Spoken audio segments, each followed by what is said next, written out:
नागरिक आचार संहिता भी जल्दी आने वाली है।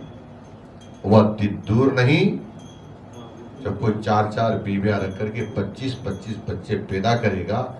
वह कानून आने के बाद संभव नहीं होगा। अब वह भी नहीं होगा कि अल्पसंख्यक के आधार पर अनेक प्रकार की सुविधाएं दी जाएगी, संभव नहीं होगा। अल्पसंख्यक की परिभाषा गलत कर करके देश में विघटन पैदा करने की जो कोशिश की थी कांग्रेस ने, अब नहीं चलेगी। जबकि ये था किसी भी प्रदेश में कुछ परसेंटेज था, वो 10% या 6% कुछ ऐसा है, उससे कम जनसंख्या होगी उसको ही अल्पसंख्यक मानेंगे।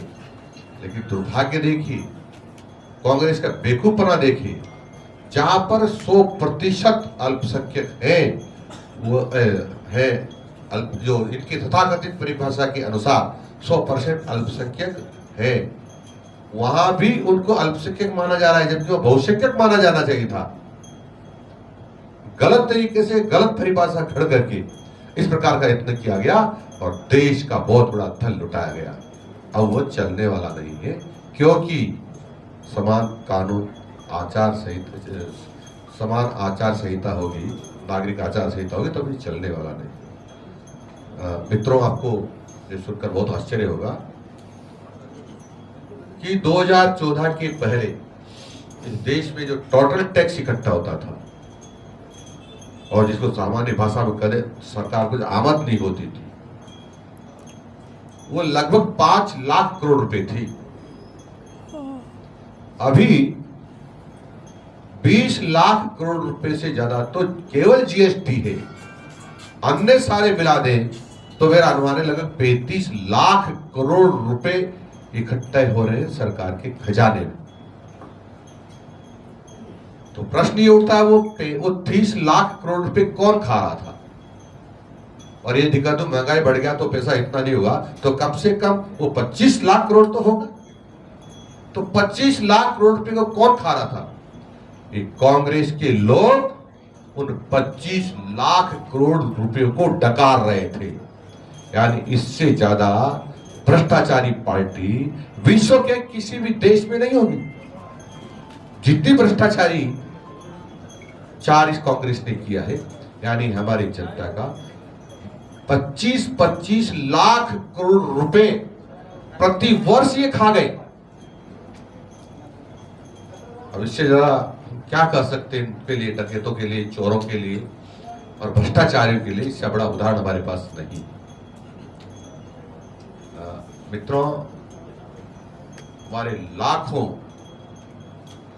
युवा लोग हैं, उनका भविष्य अंधकार में किया इन्होंने। मैंने पहली बार सुना कि बिल्ली को दूध की रखवाली रखी जाती है, लेकिन कांग्रेस के कार्यकर्ताओं, जिसमें राजीव गांधी स्टडी सर्कल के नाम से उनका सदस्य कर करके और जिसमें पेपर रखे जाते थे, उस स्ट्रांग रूम की चाबी उनको दे दी ताकि वो स्ट्रांग रूम में पेपर रखे तो निकाल करके बेच दे। कांग्रेस के लिए, अशोक जी गहलोत के लिए, गोविंद सिंह डोटासरा जी के लिए करोड़ों रुपए कमा लेंगे। अब आप देख रहे हैं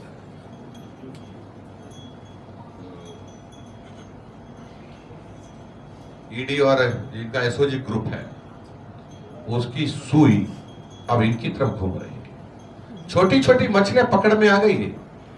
अब ये बड़े मगरमच्छ भी जाल में फंसेंगे, जेल जाएंगे, गहलोत साहब, डोटासरा साहब, और ये कहेंगे हमें राजस्थान की जेल में मत रखो क्योंकि हमको डर लगता है, यहाँ भारतीय जनता पार्टी की सरकार है, कुछ भी कर सकती है।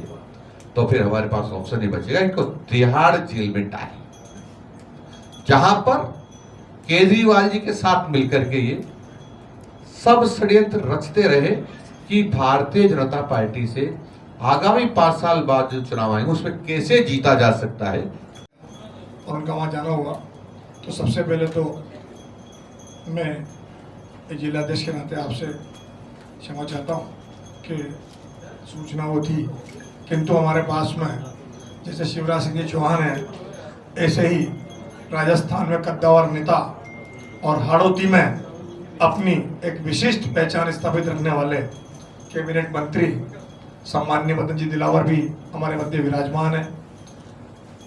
उनका सानिध्य हमें मिलेगा और आपसे जो भी चर्चा और संवाद होगी उसके लिए शीघ्र ही हमारे बीच में मेरा तो इतना सा एक स्वागत संबोधन में कहना चाहूँगा कि इस चुनाव को जिस तरह से जातिगत आधार पर बनाने की कोशिश की जा रही है, उसका जवाब आगामी 26 अप्रैल को कोटा बूंदी संसदीय क्षेत्र की जनता निश्चित ही अपने मताधिकार के प्रयोग से देगी, यह निश्चित है। जिस तरह से कांग्रेस के प्रत्याशी और कांग्रेस के नेताओं ने जिन शब्दों का प्रयोग किया है, और पूरे मैंने देखा है ऐसा शहर का शायद कोई ग्रुप नहीं होगा, कोई व्हाट्सएप नहीं होगा, फेसबुक या इंस्टाग्राम जिस पे इस तरह के वीडियो नहीं चल रहे होंगे। तो जिन लोगों ने पूर्व के जो भारतीय जनता पार्टी में रहे उम्मीदवार, जिनने कभी बसपा से चुनाव लड़ा, कभी लोसपा से लड़ा, कभी निर्दलीय से लड़ा, तो पहले अपने आप को जहां वो सनातन प्रेमी मानते थे और सनातन के लिए वोट की बात करते थे, और उस सभा में जिस तरह के शब्दों का प्रयोग हुआ, तो उससे कांग्रेस के उम्मीदवार का दोहरा चरित्र जनता के सामने उजागर हो गया है।